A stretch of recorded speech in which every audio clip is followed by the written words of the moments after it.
What's going on, guys? Welcome back to another video. So pretty recently my truck just turned 10,000 miles and I thought this would be a great opportunity to go over a 10,000 mile review on the truck, whether or not it's worth it to spend $80,000 on a truck or not. Now some people say it's overrated and blah blah blah. I just want to go over some things that I like about it, dislike, and for the money that you're spending on a truck like this, just talk about it a little bit more in depth. And like I said, I almost had this truck a year now, believe it or not. I got it in August of last year, and it's already July. So I just want to go over it a little bit in depth. After daily driving it, I've been using it a lot for work every single day, driving it daily, just using it every single day, discovering some things with it. A lot of people talk about that they don't want to buy like a first model year truck.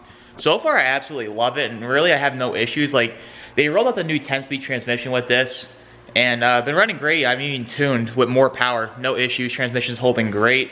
So I'll just hop into the video a little bit more and talk about some things that I like and dislike about the truck and my review about it. Let's go ahead here and we'll do a little cold start on the truck. Back her out. This gotta be my favorite thing about the whole truck. Just the drivability is so much better and actually feels like you're driving a real truck with a real exhaust on there. I love that so much. I did that at 1,000 miles and I would do it a million times over again, no doubt. I'm gonna go ahead and let this warm up for a minute before we go on a drive. Finally got the edge working again. This is like an every other day thing. It'll work, doesn't work.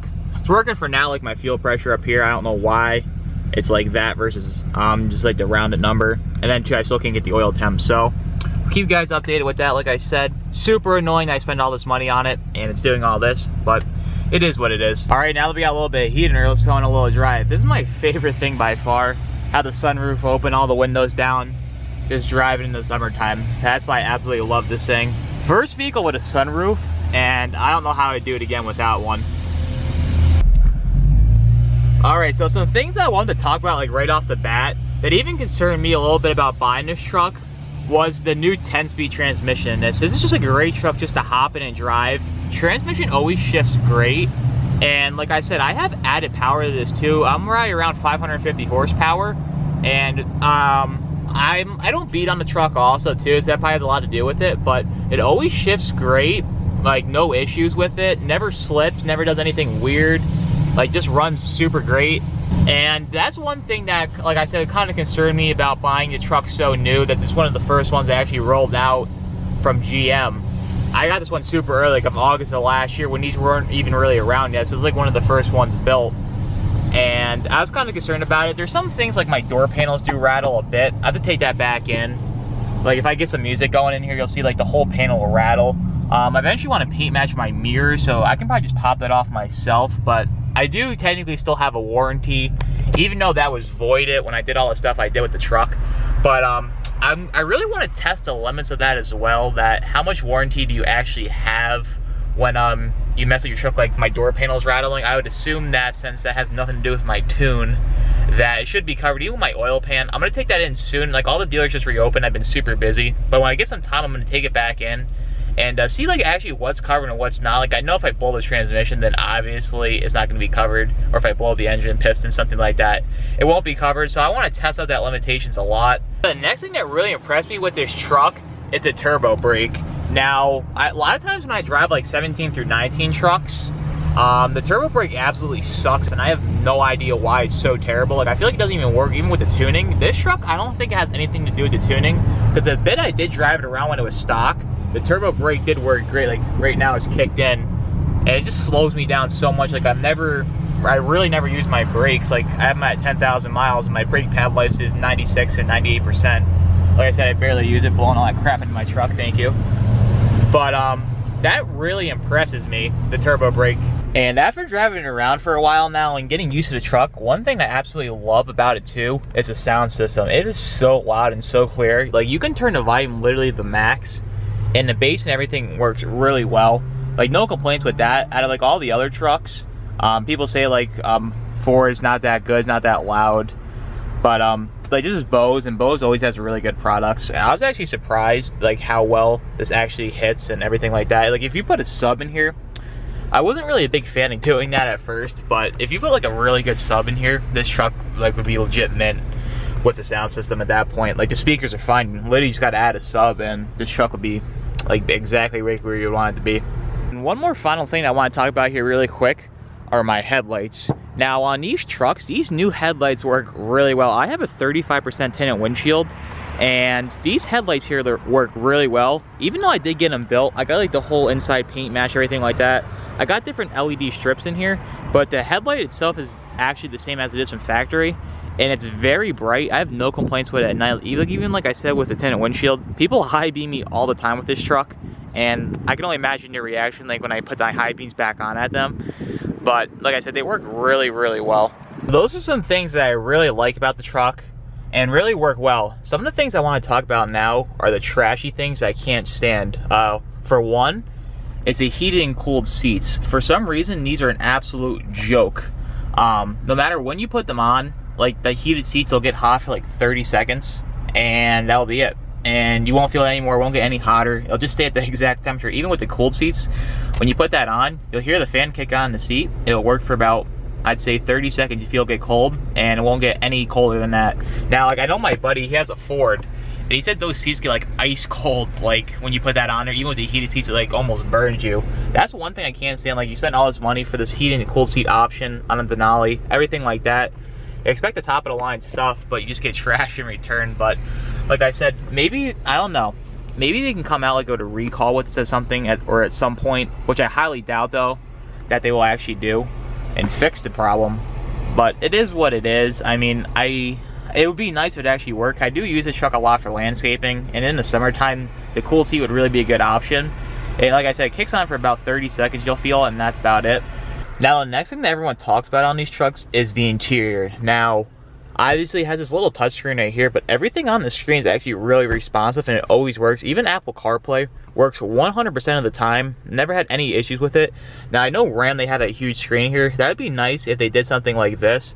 But right now, GM has this rear view camera, like when you're driving, you keep this up here at all times. That's awesome, and I love this so much. The screen could be a little bit bigger, but even like people are waiting, oh, like the 2021s are gonna be redesigned, blah, blah, blah. Like usually GM follows with the Tahoe, so like I'd say probably be like 2023 before they even came out with a new interior. But like I said, even if the screen's a little bit bigger, you won't even be that far behind. Like it's really responsive. Like the interior is nice. Like no one would ever get in this interior and say that it's bad. Like the leather's very nice. And everything in here is just nice. It's just the screen's not as big. The control panel right here, everything works on here really well. Like really good options. Like you get engine hours, transmission fluid, temperature, gain, everything like that. And it's basically everything that you could ever want. It's just the screen could be a little bit bigger. If they put like a bigger screen in here and an actual like panoramic sunroof, this would be the best truck that there is out there. Like, yeah, you can't beat the exterior styling. At first, a lot of people were complaining about the mirrors. Even putting more time in with these mirrors, they are super nice with the blind spot monitoring, everything like that. I mean, I love the mirrors. It'd probably be nice if they had them where they are, but no complaints about the new ones. The only thing that sucks is if you ever want to paint match them, you used to be able just to pop this panel off right here and just unbolt the mirrors. Now you got to pull the whole door panel off, and it's a whole project. But when I get my mirrors paint matched here soon, I'll show you guys on how to do all that. But that's another story for another time. Real quick too, one thing that I forgot to mention was when I got my truck tinted, I actually got a 5% sunroof. And I will highly recommend doing that, because on a day that you want to open your sunroof up and actually get some light in here, you won't have that blinding sun shooting down at you. You can have it open, and it's actually very, very nice.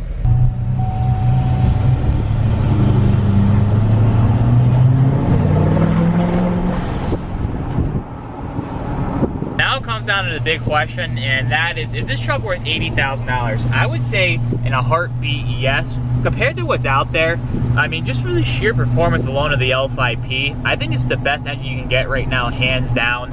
I mean, just the performance that you can get out of it, which is like a basic tune, is literally insane. The only downside is how much it actually costs to tune and everything like that.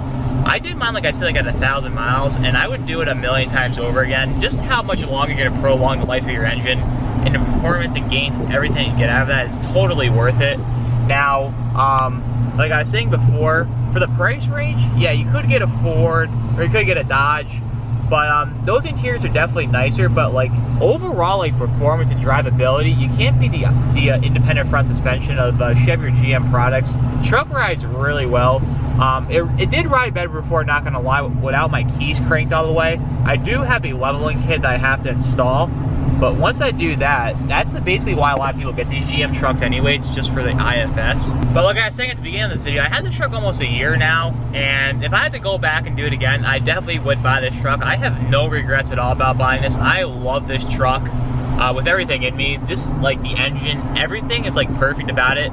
And the exterior styling is like so new. No one around here has one of these except really me, and like there's like, I think there's one other one local to me that I see around sometimes. But Ford's been out for a while now. Even with Dodge's new redesign, I mean, it still kind of looks like the older ones. Unless you're really a truck guy like me and you know like what you're looking at, they still look the same. People break their necks on this truck all the time. Everyone looks, everyone waves at me. Like, you just can't beat the exterior styling. Paired with the new 10-speed, you can't go wrong with a 2020 truck. And two, you can't beat the sound of it after you do some work to it, not gonna lie. This is the best sound in the whole world.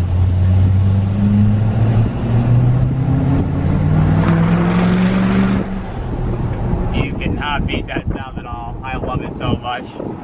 So that's about it for this video, guys. Like I said, that's my honest 10,000 mile review of the truck. Like I said, I had the truck almost a year now, no issues. Those are just some little things and stuff I like, stuff I dislike about the truck that GM could definitely improve upon in the future.